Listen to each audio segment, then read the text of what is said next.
Alors Chérif, le général Mamadou Gueye nommé délégué général au pèlerinage au lieu saint de l'islam.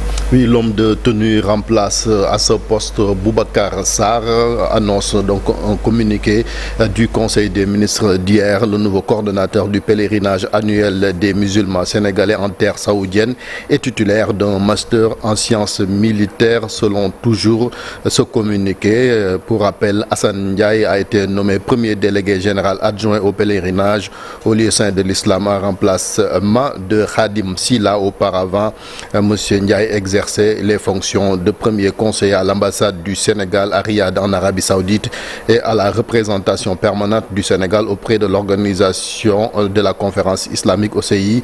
Mohamed Mansour Ndiaye, lui, titulaire d'un master en traduction et interprétation de conférences, est devenu délégué général adjoint au pèlerinage, donc au lieu saint de l'islam. Nous restons toujours avec les décisions du Conseil des ministres pour rappeler cette nomination, celle de Hamidou Dia, qui est le nouveau directeur de la communication au niveau du ministère de la Communication, des télécommunications et du numérique. Monsieur Dia est titulaire d'un master en journalisme et communication. Il remplace à ce poste Ousseynou Dieng. Avec le communiqué du Conseil des ministres Chérif Dia, où le président de la République a souligné l'urgence de renforcer la politique de protection sociale pour un meilleur ciblage des couches vulnérables. Effectivement, Bassirou Diomaye Faye qui insiste sur l'impérieuse nécessité d'actualiser et d'élargir à de nouveaux bénéficiaires les programmes des bourses de sécurité familiale, de cartes d'égalité des chances, de la couverture sanitaire universelle, mais aussi des transferts sociaux en général. Le chef de l'État a également demandé au ministre en charge du travail de veiller à l'évaluation des politiques et programmes sectoriels de protection sociale conformément aux normes internationales. Il s'y ajoute la finalisation prochaine du code unique de sécurité sociale devant faciliter la mutualisation des activités de la caisse de sécurité sociale, mais aussi de l'Institut de prévoyance sociale retraite du Sénégal. IPRES a toujours indiqué le communiqué du Conseil des ministres à ce sujet. Le président de la République a souligné la nécessité également pour le gouvernement d'engager une réflexion stratégique sur la gestion des retraites au Sénégal. Irrecevabilité de Barthélémy Diaz.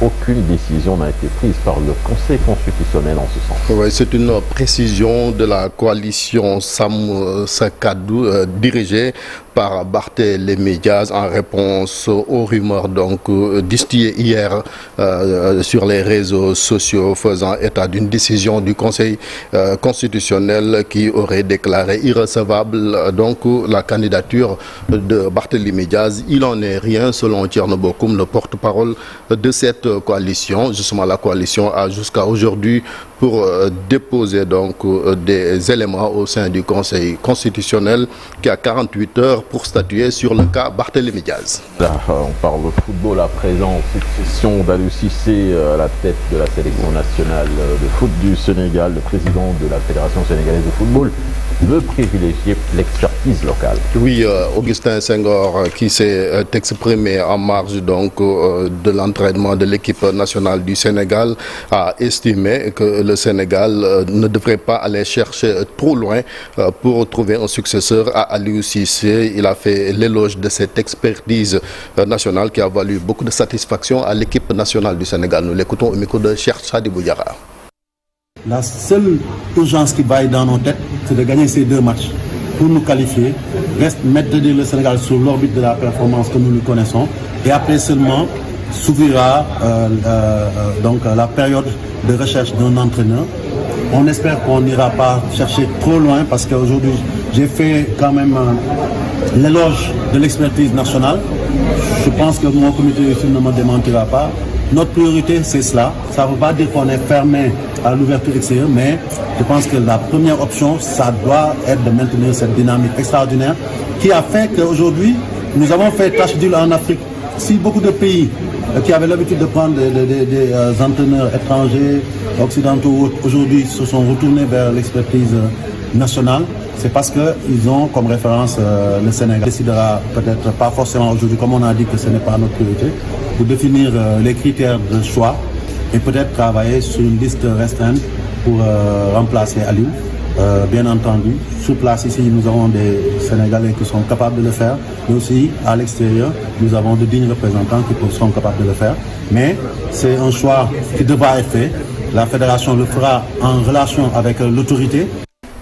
L'équipe nationale du Sénégal qui devrait s'entraîner pour la dernière fois ce soir, Cheikh Tidiane, avant la rencontre de mai à 11h, à 19h. Ouais, surtout la conférence de presse de Pape Thiaw, oui, ce sera sa première. Pape Thiaw, justement, Pape Thiaw qui assure l'intérim en attendant donc que la fédération et le ministère des Sports trouvent un remplaçant à Aliou Cissé. Nous reviendrons également. Justement, tout à l'heure, dans Un jour au Sénégal, Un jour dans le monde, nous parlerons d'Aliou Cissé, de ses possibilités de rebond, tout cela.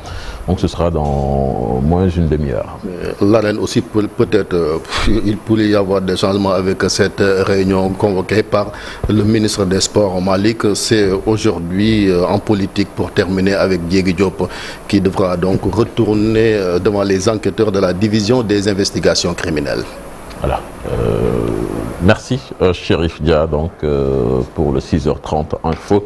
On se donne rendez-vous dans 30 minutes aux environs pour d'autres actualités nationales. Dans quelques instants, l'actualité internationale, ce sera avec Mounen Ndiaye, mais retenez que dans la deuxième partie, vous aurez le Djangat avec le neuropsychologue Maktarba qui va s'arrêter sur les conséquences que peuvent engendrer l'utilisation abusive de TikTok. Notre invité d'aujourd'hui dans Info Matin, c'est Ngagne Demba Touré de PASTEF, directeur général de SOMISEN et coordonnateur de la JP